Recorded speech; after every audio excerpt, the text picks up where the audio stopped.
Yung iba dyan, Congressman, ang naging characterization was it was a sham. Would you agree? In fact, inamin naman ni Colonel Garma na they were not, yung mga pinatay were not given due process. Inamin naman niya na naniniwala pa rin siya on their constitutional right. At hindi ginawa yan In fact, kahit na si Colonel Marcos, sa pagpatay doon kay Mayor Rolando, inamin niya na dapat talaga is to protect the constitutional right, but they didn't do it. Bakit daw? Alam pala nila, ba't nila ginawa? Sabi nga ni Congressman Romy Akop, because of the reward system, perhaps. So talagang willing silang gawin niyon dahil sa salapi.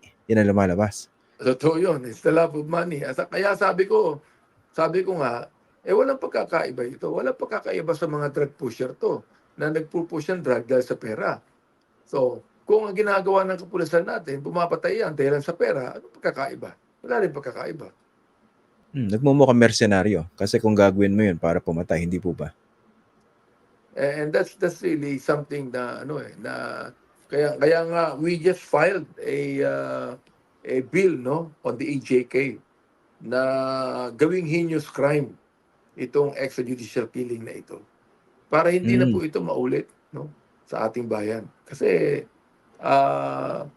if we will trample and make a mockery of the constitutional right of every person, ano pa ang batas? Di wala na. Di ba? Wala tayong pinagkaiba sa Mexico or Colombia, for example. Can you elaborate on this bill po? Yung gawing heinous crime, itong EJ case. Well, ano po yung parusa nito? We filed a bill na nakalagay po doon na pag mayroong extra judicial killing, ibig sabihin, pumatay ka ng tao without even yung ba tinatawag nating quoting the Miranda statement or even telling him of his rights, at hindi binibigyan ng pagkakataon na pumunta ng korte, that would be an heinous crime pag pinatay mo kaagad yan. For example, like si Mayor Rolando Espinosa, na kahit nakalagay yan sa drug list, hindi naman talaga siya drug lord. Ang drug lord yung anak niya Oo. Pinatay yan sa loob ng selda. Nakakulong na siya. Pinatay pa siya. So, anong ibig sabihin nun? Alright? Is that a heinous crime? Is that extrajudicial killing? It is. Therefore, we ought to make it a heinous crime and that ought to be penalized. Ano yung parusa na gusto niyo mangyari base sa panukalang batas dito? I think na it would be more of a reclusion perpetua. It's life imprisonment. Okay. Tapos dito, kasi I remember nung hindi pa nabubuo yung Quadcom, tapos 'di ba nagsimula na po kayo ng pagdinig doon sa human rights violations under the drug war. Yes. Ang isa po sa sinasabi niyo, at least magkakaroon ito ng pagkakataon para doon sa mga kaanak ng mga biktima na makapagsalita at mapakinggan yung kanilang mga kwento. Do you think this is being achieved? And ano yung gusto niyo mangyari after this? Yes, for the first time, nagpapasalamat po sa akin ang mga kaanak ng biktima tungkol dito sapagkat they can have their own rallies, they can have their own lawyers, pero hindi napapansin ng gobyerno. So nung ini-start namin ang investigation diyan, nagpasalamat sila sapagkat finally napansin na ng gobyerno ito to the Committee on Human Rights at nakakapagsalita na sila freely on what happened to their own children or husbands or wives na pinatay po nila. In fact, they're now coming forward one by one, At malakas na loob nila because sa first time namin silang kinausap, natatakot sila Baka sila ang balikan kasi meron talaga reward system diyan. Baka sila ang balikan, baka sabihin na yan, involved din yan sa drugs, kaya pinatay namin yan. So natatakot po talaga silang lumabas. Pero this time, na-assuage na yung takot nila at nawawala na, and they're now willing to come forward and speak about the tragedy that happened to them. Tsaka masakit dito, Congressman, di ba? Yung sistema ng reward tsaka yung quota, napaka-powerful ng mga tao nasa likod nun. Kasi di ba, base rin sa testimony ni Colonel Garma, si Colonel Leonardo, yung may kapangyarihan para tanggalin o ilagay ka sa drug list, hindi po ba? Ay, Eh, nako. pwedeng kaaway mo ilagay mo ron eh. In fact, totoo yan. For example, like the case of Major Jet Mabilo. Buti nakalabas siya ng bansa.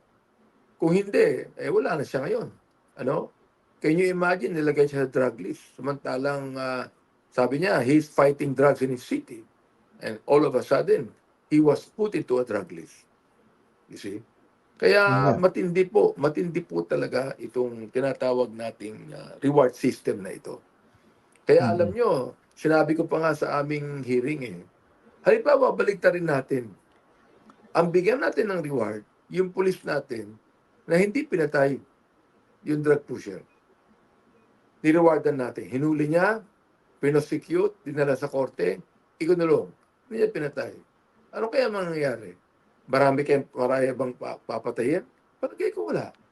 Palagay ko hindi na mangyayari yan. Sapagkat I don't think that the policeman will kill someone yung bang with nothing in return. You know? Ito pala, bago tayo magtapos, no? Kasi nung binabalikan ko yung testimony ni Colonel Garma patungkol dun sa reward system, parang si Colonel Leonardo lang yung pinaka may alam na siya lang yung involved. Do you find that credible? Na naikwento ito ni Garma, pero parang hindi siya involved doon sa isang bagay na napakaseryoso, na dinidiin niya lahat dito kay Colonel Leonardo lang. It is quite credible kasi tinanong ko din yung mga ating mga generals and colonels kung alam nila yan Ang sabi ng General Torre, naniniwala ako sa kanyang sinabi na he's one of those good policemen. Sinabi niya, wala akong kaalam-alam yan Hindi ko alam yan Yun ang sinabi niya. Si Colonel Marcos, sinabi rin niya na hindi ko alam yan. Siyempre, I think that it's lying, no? Pero maraming kapulisan na hindi alam ito Meron kapulisan na alam natin, tulad ni Espinido, alam niya ang nangyayari. You see that? So, I find it, totoo yung sinahin mo, I find it quite credible. Hindi, ang point ko, nag-testimony si Garma, dinidiin lang si Leonardo dun sa reward system. Pero siya, nilalabas siya yung sarili niya. Kapani-paniwala po ba sa inyo yun? Kaya nga tatawagin pa namin siya Isa yon sa mga ididiin namin sa kanya na wala siyang kinalaman. But the thing is, pinatawag siya ng dating Pangulo Kinausap siya Sinabi sa kanya sino ba ang pwede nating gamitin para dito sa war on drugs na ito?